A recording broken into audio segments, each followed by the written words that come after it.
Welcome back to the subscribers. Welcome to the new people. I hope you like the material that I'm showing. Today, I wanted to make a quick, hopefully, it's a quick video about the Capricorn moon cycle.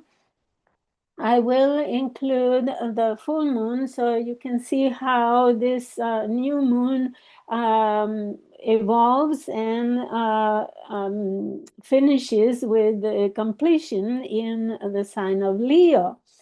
Uh, so I will analyze the chart, of course, and give you some tips and hints but before I start, I wanted to clarify and to explain why I never go sign by sign giving predictions. I think is completely useless, and it just feeds your illusions because there's never any aspect or any event in the sky that will affect you directly unless you have the planetary configuration that is receiving those events, which is impossible to guess if I don't know your chart, if I don't know you, and I don't know the situation you are going through. So I can give you the general energies that are operating at the moment, and most of it in the general level for society, for the world, but it is impossible to go and give you meaningful interpretation for your personal life, because for that we need to study very carefully your natal chart and how any event or aspect falls on your chart. So many times you may look for answers on different channels with different astrologers trying to go, what's going to happen to my sign? Well, nothing, because you may not find that it doesn't resonate at all. In order to have your personal interpretation, you need to have a consultation with an astrologer, any astrologer that you prefer, but you need to have a personal interaction with an astrologer so that you can receive your unique tips for this astrological event.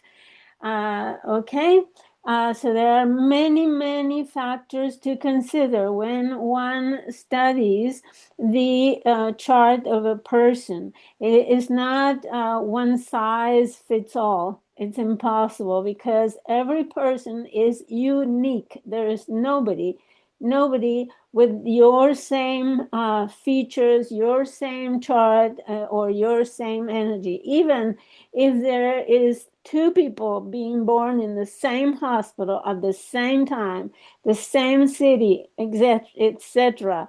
There are two people, different different kinds of energy. Okay, having said that, I'm going to give you the general vibes of this Capricorn moon cycle that starts January 18, 2026. And it's a new moon in sextile with its ruler, Saturn, which is 27 degrees of 27 and change of Pisces. And in fact, this new moon is actually in sextile with a midpoint between Saturn and Neptune in Pisces, meaning that this new moon is actually in contact with both both those slow-moving planets. So we will see on the chart how this operates.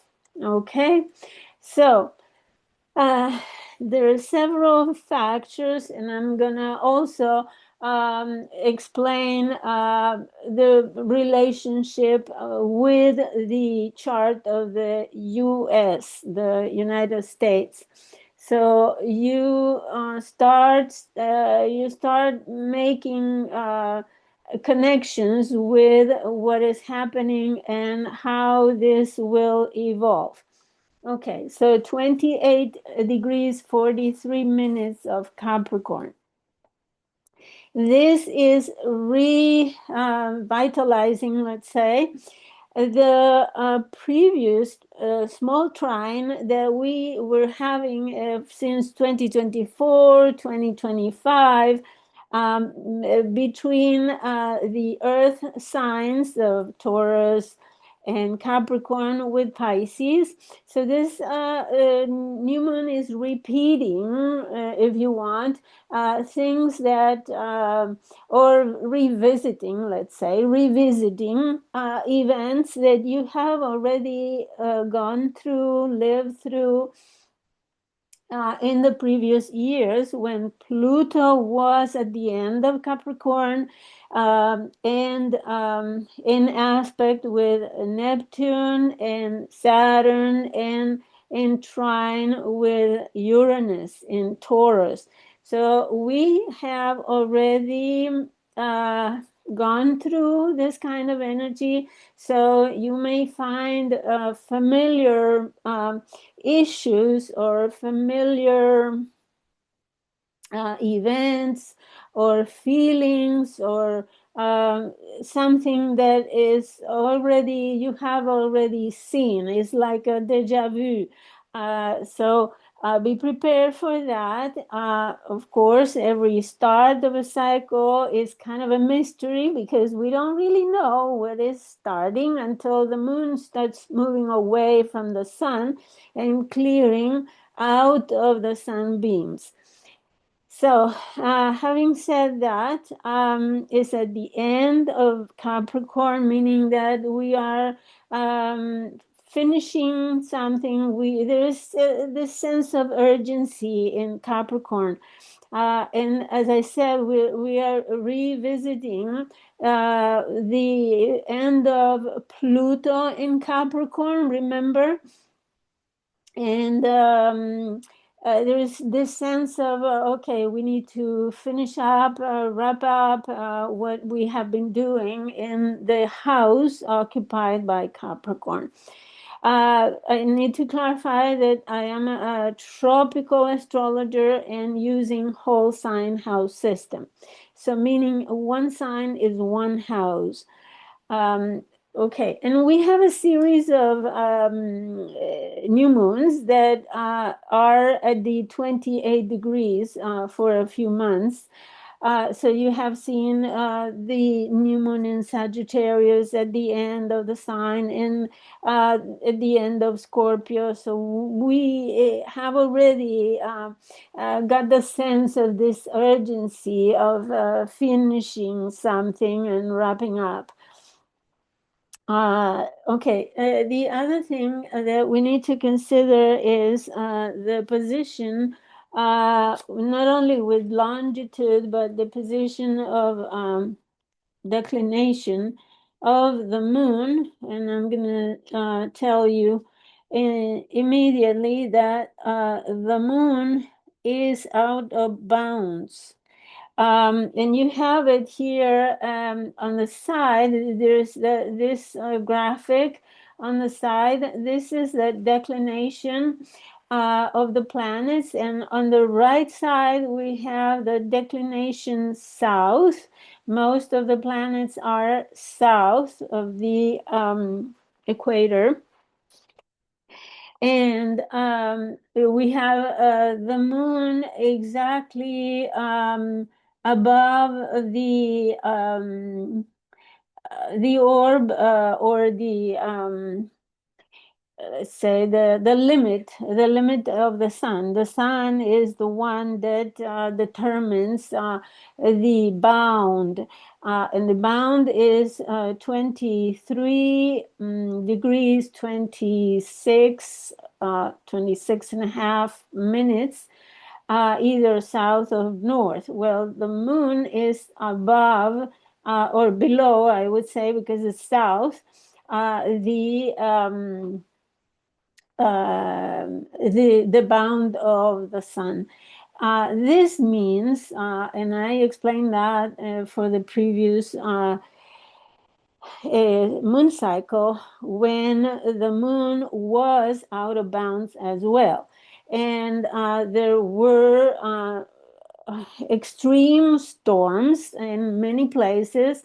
One of the places was Europe, Western Europe, especially France. It was devastated by the ocean, the Atlantic Ocean, invaded the coast.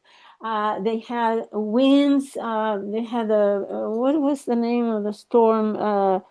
I don't remember the name. I think it started with a G. Anyways, the winds were completely outrageous, and there was devastation everywhere. So that's one of the things. The other thing is the tides. The tides go very, very high when the moon is out of bounds. And it was on top of that, the moon was also perigee, meaning that it was closest to the earth. This is not the case for this moon. It is out of bounds, but it's still, it is very powerful. And not only that, but it's very close to the declination of Pluto, meaning that they are in close conjunction by declination. And Pluto is also closer in declination with Mercury. So we will have an emotional intensity at the same time. We have powerful transformational speeches and discourses and news, information, communications, and travel, especially domestic travel. So it's, anyways, in any case, even though the moon is not perigee, but is in close declination with Pluto.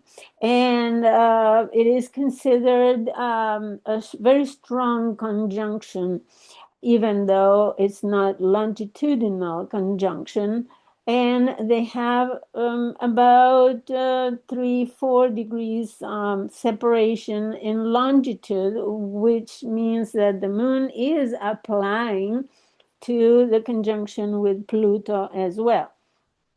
So, and what is adding as well is that Mercury is conjunct Mars. And this is very explosive communication, lots and lots of impulsive communication. People screaming in the corners of the streets, and people very fired up, expressing what they want, what they think. And especially in the area of government institutions and society, bureaucracy, Capricorn items, Capricorn significations, right? So we can expect a very intense new moon, even though we will find out about it once the moon moves into Aquarius, and, as I said, gets out of the sunbeams. But at the same time, as I mentioned, is in sextile to the midpoint of Saturn and Neptune. You see them here, 27, 29 degrees. Neptune is just a few minutes away from entering Aries. And as I said, we are wrapping up a cycle of Neptune in the house occupied by Pisces that started in 2011. What have you learned? What is it that you have? What is the process that you have developed along with this visit of Neptune in this house? Was it your fifth house regarding children? Was it the third house regarding siblings or relatives? Was it the seventh house regarding a spouse or partners?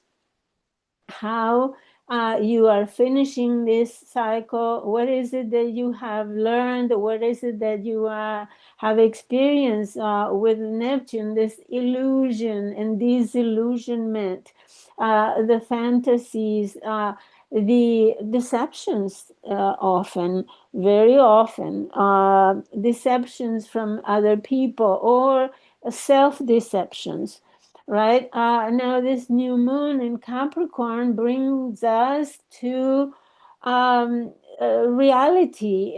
This moon wants us to come back to the ground, to the earth, to be grounded, to find pied à terre, to find something where we can find a solid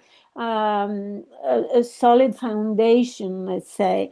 And I think this sextile with Saturn Neptune is showing us how we can have a solid foundation after this process. Not only Neptune, also the 3 years that Saturn has visited Pisces and has shown us the crude and raw reality of what we have experienced and learned um, throughout the 14 years of Neptune. So I think Saturn came to crystallize and solidify the lessons in our maturation in this house. Another thing to consider is that Neptune and Saturn are Saturn almost at 29 degrees. It is opposing the eclipse, the solar eclipse at the end of Virgo that we had last year. So and I can repeat the date. It was September 21st, 2025, and it was at 29 degrees 4 minutes of Virgo. So this Neptune is opposing that degree. So it has a meaning as well. When we have Saturn and any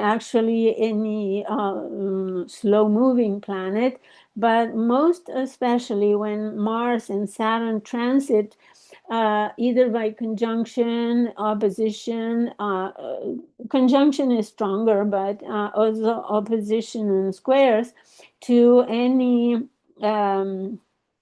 eclipse. Then we have with Mars, we have the agitation and sometimes conflicts and violence. With Saturn, we have the concretization, the solidification of the meaning of the eclipse. So we have the crystallization of the themes, let's say.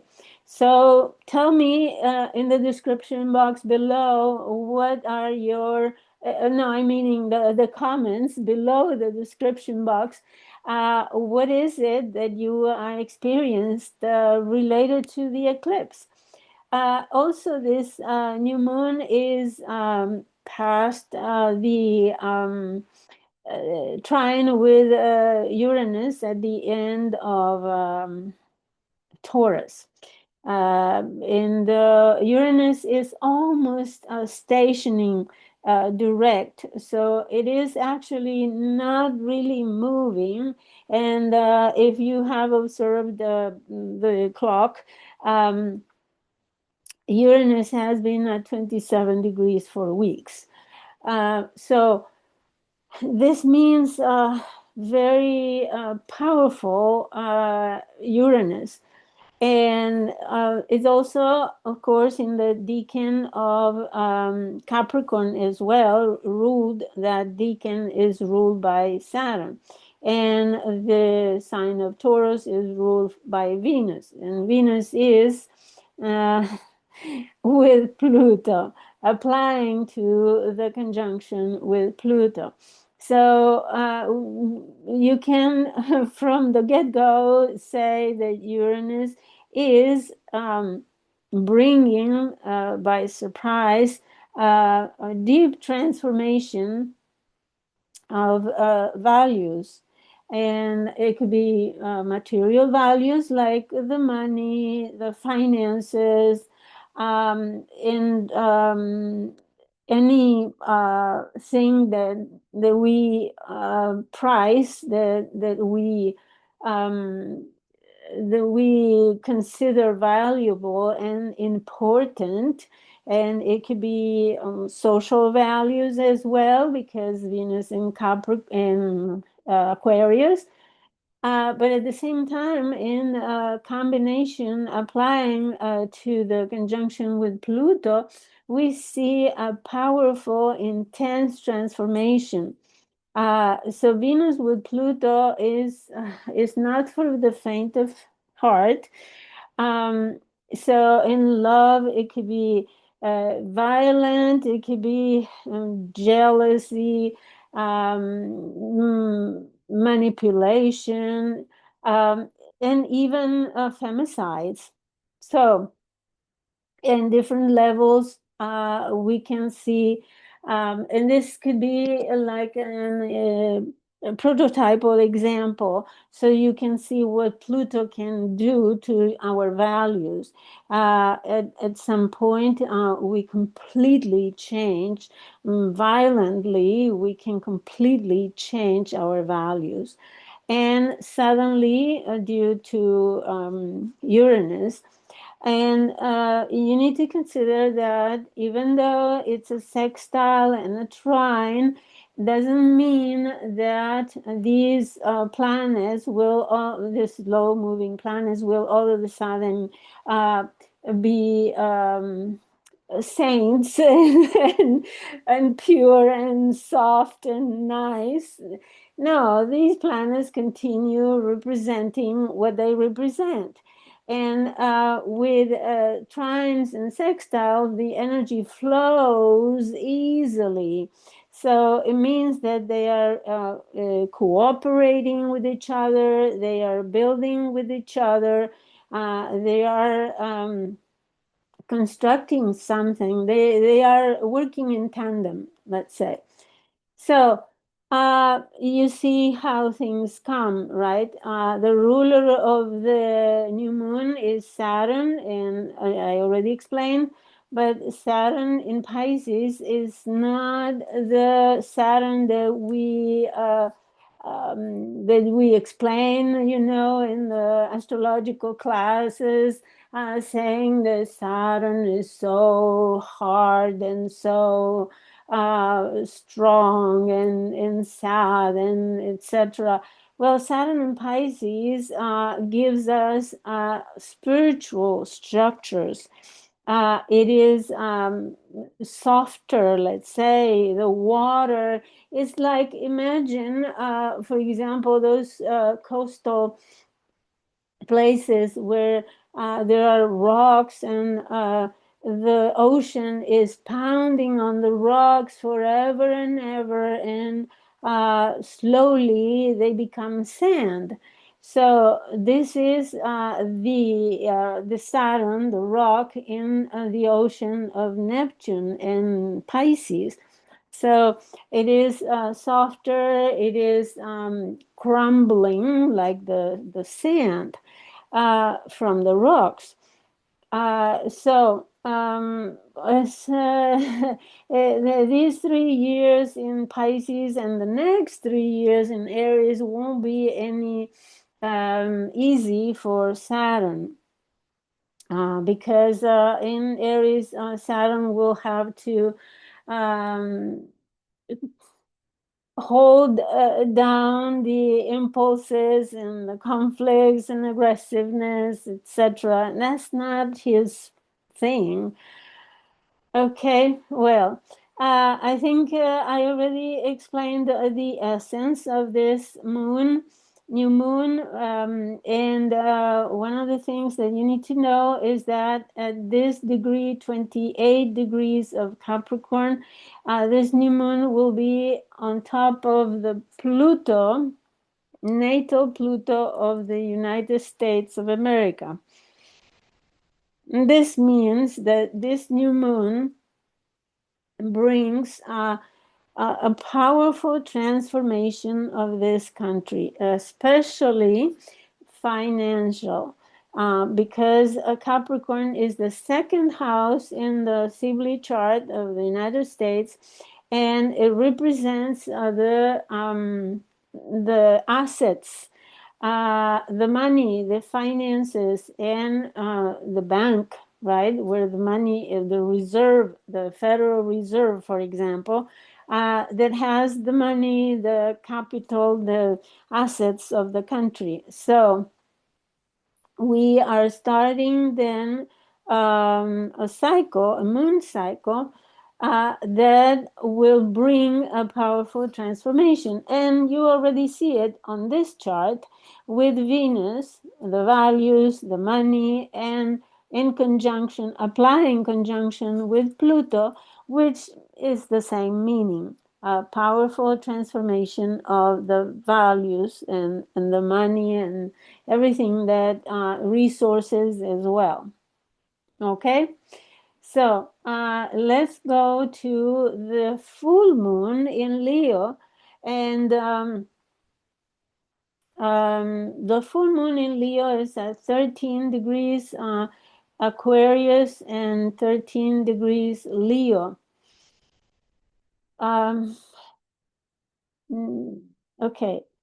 I forgot to put the decans, but 13 degrees is the second decan, which is Gemini in the sign of Aquarius. So the sun will be in the Gemini decan, and the moon will be in the Sagittarius decan of Leo. Okay, so um, so the sun is shedding light on possibly divisions or, well, Aquarius and Gemini are double signs. So the stellium that is in Aquarius, we have five planets in Aquarius: Pluto, Mars, the Sun, Venus, Mercury. They all have passed through the door, the guard at the door, right? Which is Pluto. They come all instilled with the energy of Pluto, meaning that all these personal planets have been transformed in the underworld of Pluto, right? So I will make another video about the full moon, but just to show you how this will evolve. The quarter moon or the waxing moon will be mid or maybe beginning of Taurus. I didn't look at that, but anyways, it is around here, the beginning of Taurus, possibly. And the full moon in Leo. So Leo is showing the our essence of from our heart. So there is this full moon is shedding light on things that we cherish the most, that we love the most. Okay, so make a comment under the video.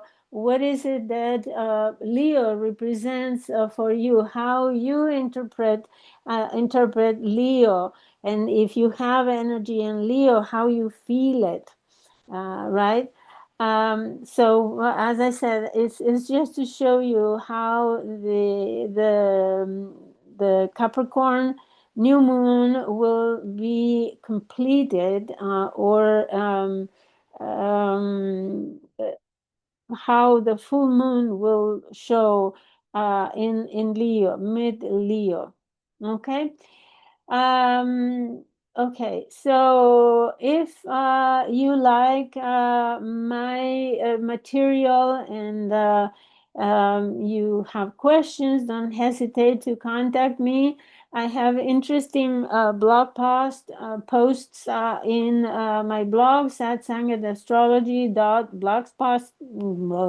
blogspot.com, regarding the world that is coming. And I speak about all the events, astrological events that are coming up.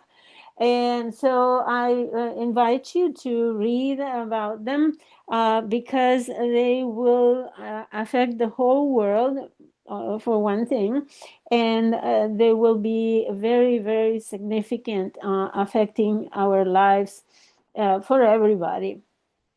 Of course. So I am also a consultant astrologer. So don't hesitate to contact me at this email. And here you have it. And I do vocational orientation, relationships orientation, meaning relationships with your children, with your spouse or partner, with your boss, with your coworkers. It could be with your siblings, any kind of relationship we can see, and answer any questions that you may have. So don't hesitate to contact me. And I leave you at this, and wish you a very nice moon cycle. Just make a comment, subscribe, and like the video so you support my work. Thank you, and I'll see you next time.